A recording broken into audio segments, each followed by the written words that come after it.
first lever in business is pricing. I am on many forums with lots of different canine industry businesses, and pricing is something that comes up very often. People going, oh, can I get a price check for this breed? You know, if it's the dog groomers. And then the variation on the prices that come through those recommendations is just wild. So I teach, as part of my training program, how to reverse engineer this so that we can make sure that you're charging the correct fees for you to be able to function and keep the lights on in your business. Because if you're not creating a break even at bare minimum in your business, then you're basically a charity worker. And you didn't get into this industry, you didn't train that hard to give away your services for free. So when it comes to pricing, there was a time 2 years ago now that I was approached by a client with a dog that needed grooming. And I thought to myself, I don't really want to groom that dog for the amount that I would normally charge. I didn't need the client, and I was like, you know what? Okay, I'll just double my fees on the spot. So I offered them the groom, but yet it's going to be £80 instead of £40. And they just, without blinking, went, yeah, great. When can you come around? Tuesday? And I was like, oh, fantastic. And then coming into that service, I had such a different energy because I was getting paid the value that I'm worth.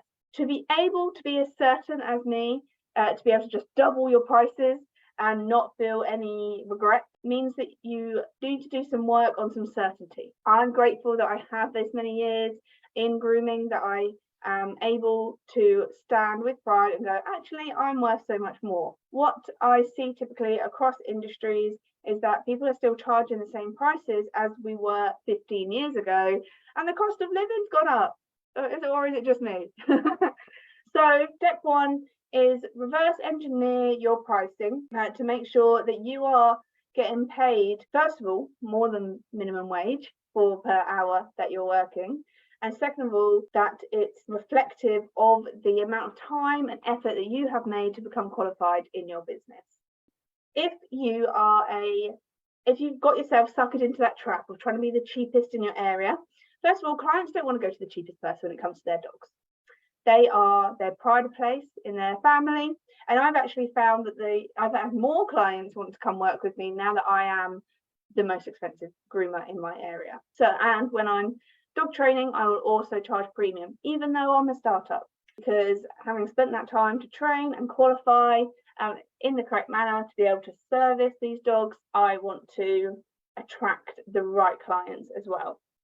When we go to set our prices, so if you were the kind of owner that has set your prices based on competition in your area, then you're going to do a price rise. I'm giving you permission today, you are worth it to do a price rise. And to do a price rise, we do everything in 5s or 10s. So if you're charging, let's say, £33 for a groom at the moment, which I hope you're not, then the next 5 or 10 from there is £35. However, it needs to be higher than 5. It needs to be 5 or 10. So if you're charging 33, the new charge is 40.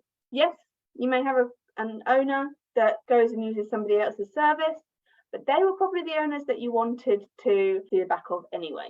This is something that we've been saying for years, and the amount of clients that I ask how many people left, it's the amount of clients on one hand when they do these price rises, because they understand that the costing has gone up in your business, and you never say, oh, I'm so sorry, because of cost of living, we need to put the prices up. No, it's just the new prices so we're in July now, so from the 1st of August, prices are going to X, full stop.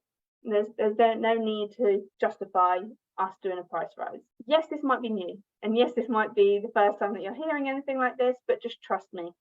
When you do this, you're going to give yourself a gift. And if you don't want to do this, don't worry. This is just not the lever that you move in your business. Knowing your numbers and running a profit and loss every single month is beneficial to you, because therefore you know whether you're charging the correct amount for your services.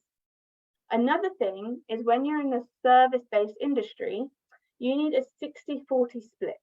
And that's 60% of your time is working and creating that income, and 40% of your time is on admin tasks that do not create money for you.